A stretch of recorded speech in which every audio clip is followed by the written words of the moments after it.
আমাদের ভালোবাসাটা ঠিক এরকম ছিল, টম এন্ড জেরির মতো। সারাদিন ঝগড়া করতাম, অথচ দিন শেষে আবার মিল হয়ে যেতাম। এত অভিমান ছিল, অভিমান করে কথা বলা বন্ধ করে দিলে সে বারবার ফোন দিয়ে আমার রাগ ভাঙাতো। আবার সে যখন রাগ করত, আমিও ফোন দিয়ে তার রাগ ভাঙাতাম। খুব ভালো ছিল আমাদের সম্পর্কটা। তারপরও তাকে হারানোর ভয় ছিল সব সময়। ভাবছিলাম, এতটা ভালোবাসি, যদি কখনো সেই মানুষটা পরিবর্তন হয়ে যায় তাহলে আমি কিভাবে থাকব। সবসময় হারানোর ভয় থাকতো। তাকে আমি সবসময় বলতাম, জানগো, তুমি আমাকে ছেড়ে যাবে না তো?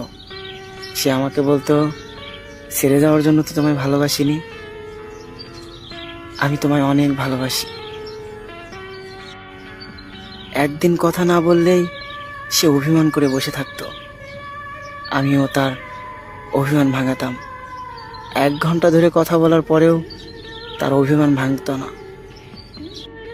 এতটা ভালোবাসতো আমায়।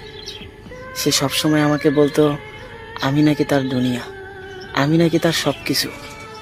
কিন্তু হঠাৎ করে সেই মানুষটা পরিবর্তন হয়ে গেল।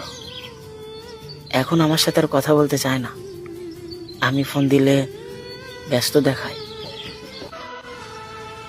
আমি অভিমান করলে সে আর রাগ ভাঙাতে আসে না। আমি কথা না বললেও সে আর ফোন দিয়ে বিরক্ত করে না। হঠাৎ করে প্রিয় মানুষটা পরিবর্তন হয়ে গেল। এতটা ভালোবাসলাম, এতটা বিশ্বাস করলাম, আমি কখনোই ভাবিনি আমার প্রিয় মানুষটা কখনো পরিবর্তন হয়ে যাবে। অথচ দিন শেষে সেই মানুষটাও পরিবর্তন হয়ে গেল। কাকে বিশ্বাস করব? যাকে নিজের চাইতে বেশি ভালোবাসার পরেও সে আমাকে কষ্ট দিয়ে চলে গেল। কারো প্রতি আর বিশ্বাস আসে না। তাকে আমি বারবার বলতাম, জান, তোমাকে অনেক ভালোবাসি, কখনো আমাকে ছেড়ে যেও না। সে আমাকে শপথ করে বলেছিল, পৃথিবীর সব কিছু পরিবর্তন হয়ে গেলেও আমার ভালোবাসা কখনো পরিবর্তন হবে না। কিন্তু দিন শেষে সেই মানুষটাও পরিবর্তন হয়ে গেল। এখন আর কেউ রাগ ভাঙায় না।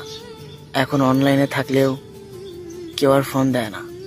অফলাইনে গেলেও কেউ আর ফোন দিয়ে বলে না, অনলাইনে আসো, তোমার সাথে কথা বলতে ইচ্ছা করতেছে। আমিও ঘন্টার পর ঘন্টা অপেক্ষা করে থাকি, শুধুমাত্র সেই মানুষটার ফোনের আশায়।